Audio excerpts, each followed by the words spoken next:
Welcome back to the show. And today we talk about a spicy topic I've never talked about before. It's how to negotiate like a pro athlete. I'm talking millions of dollars in academic medicine, ridiculous schedules and signing bonuses, like 1 to 2 weeks of service a week, like six-figure signing bonuses. This is stuff you might think is reserved for pro athletes. You can absolutely get this in medicine with today's strategy. Now, I want to say there are some essential disclaimers. What I'm about to teach you today is the single most effective strategy that you can use ever to negotiate. It's what the pro athletes are doing to command millions of dollars. It works in medicine too. But the disclaimer is you have to know how to do this well. So I really don't recommend you use this outside of my coaching container. I'm going to tell you about it. And when you join, I will help you. But it also is the single most risky strategy you can use. So it's going to have high gains and high risk. If you're in my program and we're customizing this to you, there is no risk. But if you're doing this on your own, cowboy, renegade, I'm going to DIY this. I don't want to spend any money. I just want to do it on my own. It will probably backfire for you. You have to know this going in. Don't do that. Don't DIY your career. Come into a coaching program where we can teach you this. But let me go ahead and just lay out the strategy. This is about using counter offers to create unprecedented gains in your career in just a couple of conversations. If you don't do this well, though, it will backfire. What the worst case scenario is your current job could say get to stabbing, will replace you by the end of the day. The counter offer you created, that is an offer from another institution, could say, I don't like how you're handling this. We're not giving this job to you. So you could be left on alert. Just trying to say, do not do this on your own. Okay, so we're going to assume you're doing this with me in my program and we're helping you along the way. This is what it would look like. Competing offers, they just open doors. So here's what happens. If you're in any hospital anywhere in the world, you are eventually going to hit a ceiling. This ceiling is going to be like you're going to max out on salary, schedule, perks, and benefits because those resources are limited in the hospital. So even if you're the workhorse of the department, you're carrying all the RVUs, all the teaching, all the papers, all the grants, you're a superstar, you're internationally famous. Let's imagine you one day invent the cure for cancer, obesity, and depression in one pill. You will not be paid one penny more than that institution is allocated for you, period.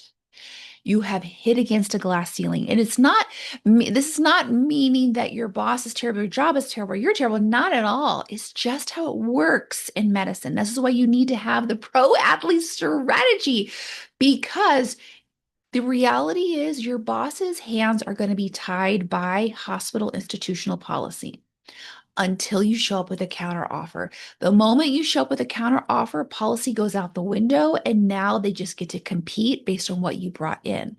How do I know? Because I've had chairs tell me I can do nothing else. My hands are tied by policy. Please go get a counter offer, and then I can give you what you need. The chairs know this is a very effective strategy. They can override all the red tape, all the departmental politics. If you have something in writing, they can bring it to the dean. They can counter offer, they can match, they can exceed, they can give you a retention bonus. You can negotiate like a pro athlete with this strategy. You have to do it very carefully. We follow the policy, the philosophy we have in my program around this is a multiple offer philosophy is if you can move, this will make your job better if you stay, or you'll leave for a better job. There's no risk. It's win-win-win. There is a really big emphasis if you can move. Here's what I have to say.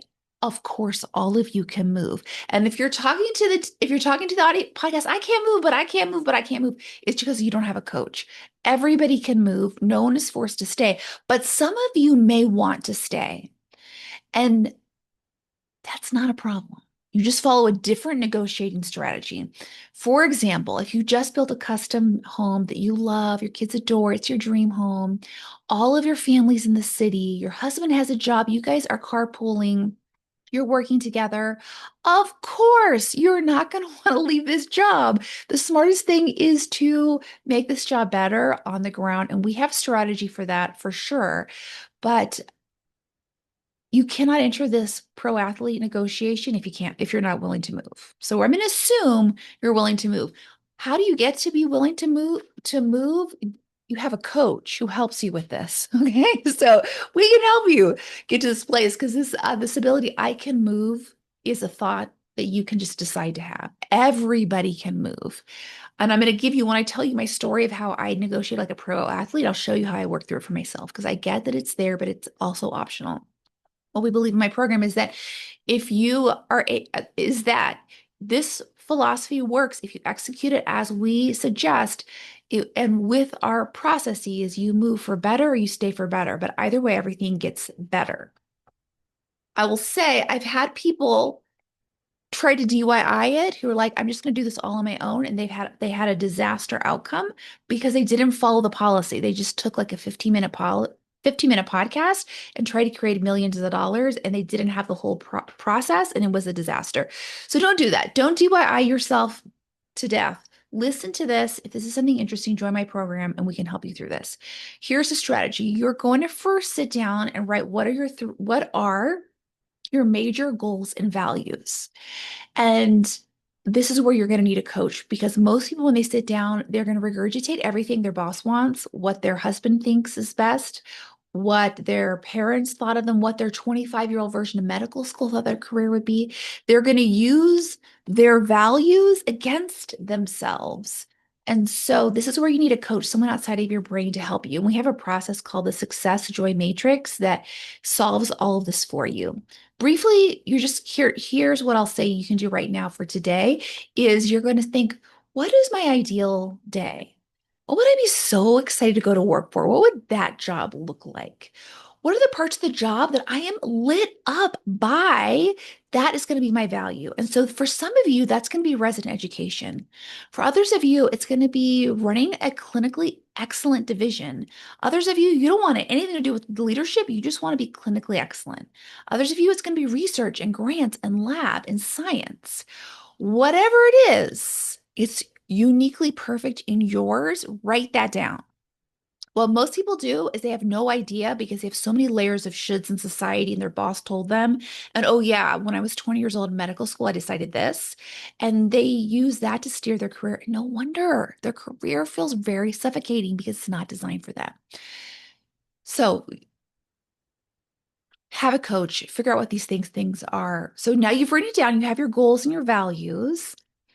Now you're going to identify 3 centers that have this right now today that you could just walk into, that have it established today.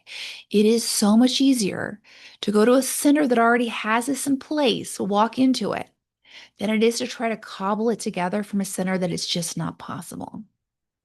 Find these 3 centers and you know where they are because if you are at this level in your career, you know what's going on in your world. You may have this, might not, this, even if this is your first job, you looked at other jobs, go back and look at those other jobs. Figure out where those jobs are. You can check job boards. Of course, you can. I'll tell you, most of the time, the job is posted on the job board, it's gone. It's just an institutional policy. They have to post it, but they've already hired someone for it. So look, but don't depend on job boards. Be more curious than that. Go to the places where this job exists. Ask your friends and trusted colleagues, and where would you go if this was the case? Or if you have a friend who's at this job, this dream job, you know that that center exists. Then you're going to want to reach out discreetly to the chair of the department to let them know you're looking. Is there something available that you could have a conversation about? How you do this matters. Do not go to your friend at the institution. She don't know to see if there's a job open. Go to the decision makers. You can tell them you haven't told your institution yet. You're just gently making discreet inquiries at this point, and that can help them keep this discreet. And oftentimes the chairs will be. They're used to this. P.S. side note, when you see a individual coming through the department give invited grand rounds and she's meeting with 10 people over 3 days, she's on a job interview. Okay. People know that. People get that. And people are just often very discreet about it. They're like, I get it.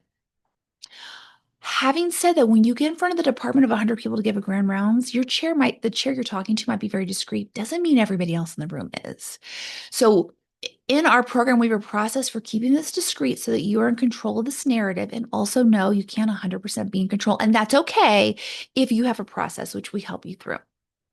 Right. So that is our strategy. You're going to move through the negotiations, the interview process. We have a process for this. You will have an offer. You want to get this offer in writing. It doesn't exist unless it's in writing.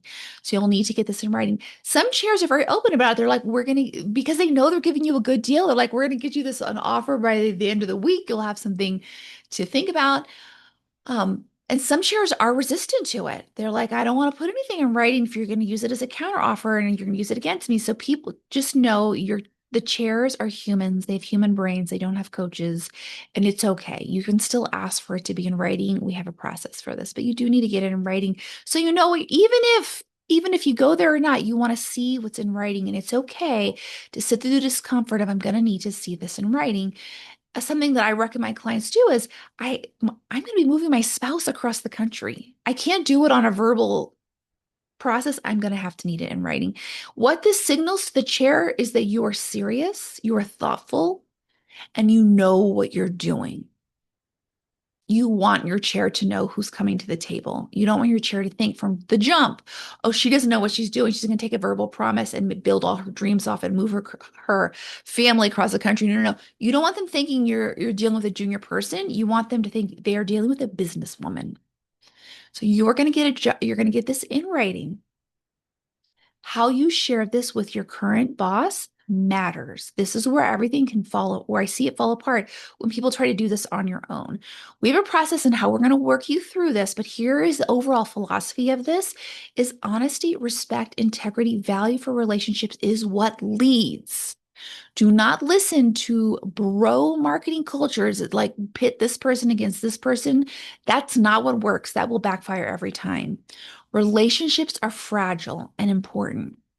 You don't want anyone to be surprised, feel like you're using them, you're taking advantage of the system.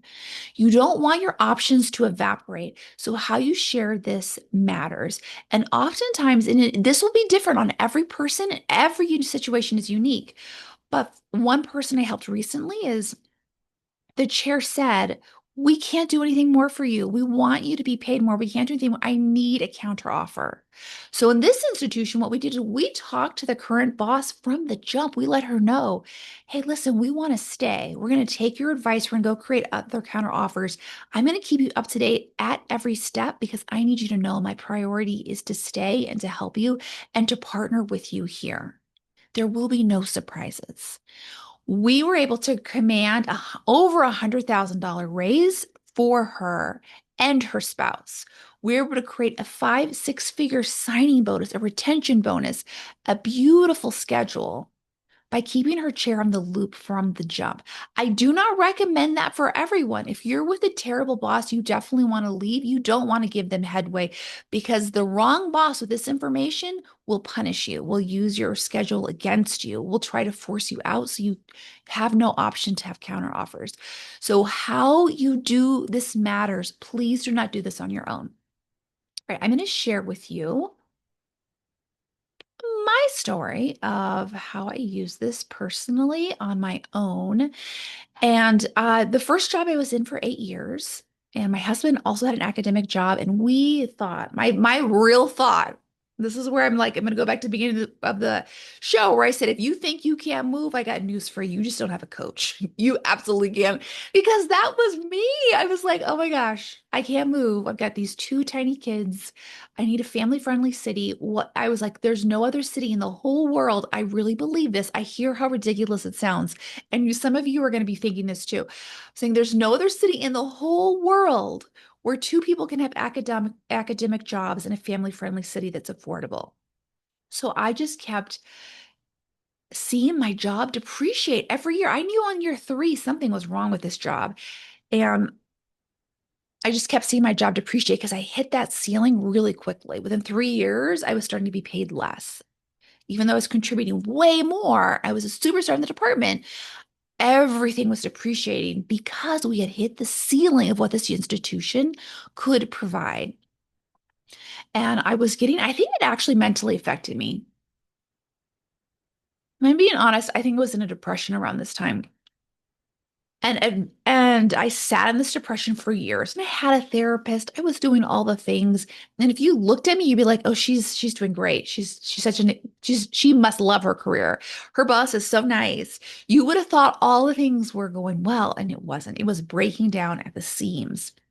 And it was affecting my marriage, my relationships, my parenting, my relationship with myself.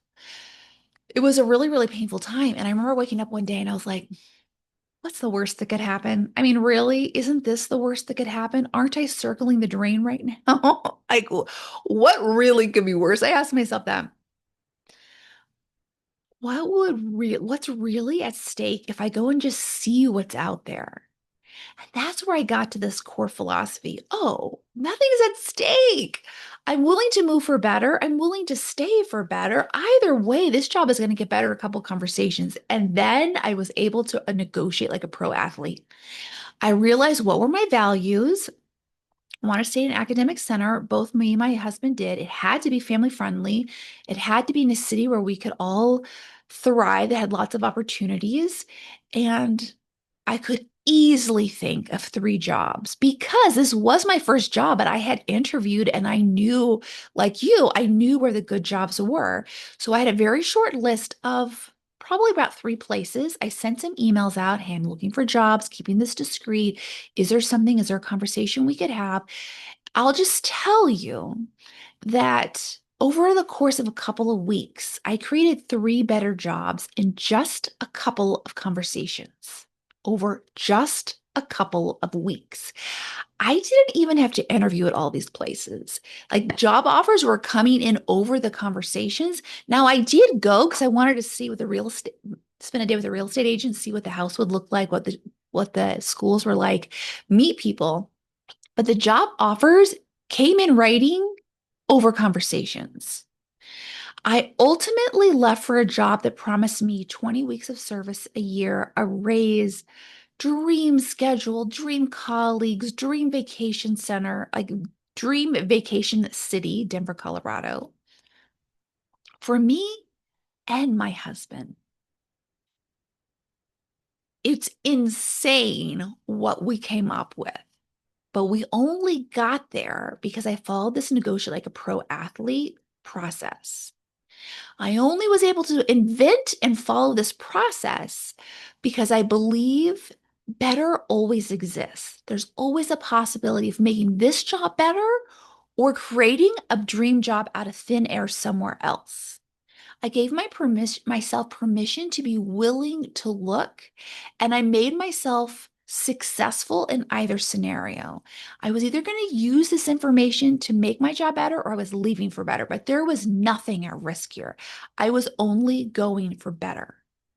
That mindset is not available for people outside of the coaching world. People outside the coaching world are thinking, there's nothing that exists out there. I'm going to put everything at risk. I'm going to destroy this job and destroy the next job. And you wind up staying in a job that just depreciates every year and it affects your mental health, your marriage, your relationship with yourself, and your kids. You have to have a coach. If you're going to negotiate like a pro athlete, you have to be a pro athlete. Guess what pro athletes have? Coaches. Do not do this on your own. Here's some journal prompts to help you. First, are you willing to move? If the answer is honestly no, do not proceed. Doesn't mean the job gets worse. We just follow different negotiation strategies. There is a negotiation strategy for you. We have it in my program. We definitely can customize it for you. This pro athlete strategy is not for you if you're not willing to move. It is not an option if you're not willing to move. Prompt two, I'm assuming your answer is yes, you're willing to move, is how can you make this a win-win situation no matter what? You have to convince yourself of that. I could do it for you and it won't matter. You have to convince yourself of that. How will this be a win-win-win no matter what? How will this job either get better or you'll leave for better? But either way, nothing's at risk and your career goes through a major upgrade in just a couple conversation. Journal prompt three. What are your core values? You have to really check in on this every once in a while because your values as a medical student will be different than as a resident, as a first year attending, as an associate professor, as a senior leader. Your values are going to change because they're supposed to. Your job has to change in step with your changing values. So we need to check in. What are your core values? What would your ideal day look like? What does your dream job look like on an average Tuesday at 3 p.m.? What are you doing? Be specific: salary, schedule, clinical time, admin time, team support, leadership roles, opportunities, coaching support, location, commute, childcare, anything else that deeply matters to you. It needs to be on this list of your dream job. Prompt 4: identify 3 jobs where you could walk into this today, like it already exists.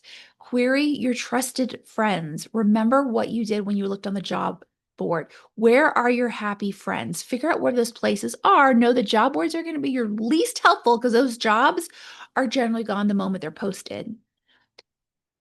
Make discrete inquiries to them. Follow this process with our help. Journal prompt 5 is, what would have you excited to stay? Think about that, because this process of negotiating like a pro athlete is about working this job and the next one and seeing which one is going to be a best value match. And you'll do the same thing, write it down very specifically: salary, schedules, support, admin, coaching, titles, opportunities. What would make this job amazing? And then as you've gone through this process, now you're just picking between 2 different amazing, or 3 or 4 different amazing options. All of them are going to be successful. All are major upgrades. Go with whatever fits your values the best. I think this is also a really important time to have a coach to help you work through what are the best options, so that you're not just picking what your husband wants you to pick or what 25-year-old you wanted to pick. You're picking what's actually best for you. In summary, every hospital will eventually have their hands tied by their own damn policies. You will hit a ceiling in any hospital you're in, as long as you're employed by a hospital somewhere in the world, where your job will depreciate year after year, unless you can negotiate like a pro athlete and expertly, graciously, very carefully create competing offers. You learn in this podcast our overall process of how to generate counter offers to delicately create just the multiple dream job scenarios. How you handle this matters. Do not DIY this. I expect if you follow these rules, it will be a disaster. You do not want to do this on your own. You really do need to be in community. You need to have an expert to help you. There are a couple of ways to work together. I have a brand new negotiation masterclass that's coming out next week: how to create 6-figure raises, 5-figure bonuses, 4-day work weeks. One of the strategies is how to negotiate like a pro athlete. Go to the show notes to sign up to make sure you are able to join us. People who register will get invitation details to the actual Zoom event. You will get access to an exclusive 48-hour bonus and a top secret bonus that's only for people who register. So definitely register. Bring all your friends. If you loved this training, make sure you share this with all of your friends. And if you're ready to do this work this week, you're like, I don't need a webinar, I'm ready to join right now. In the show notes, I'm going to include your free sales call that will allow you to come in and join us this week. Have a beautiful week, everyone. See you next time.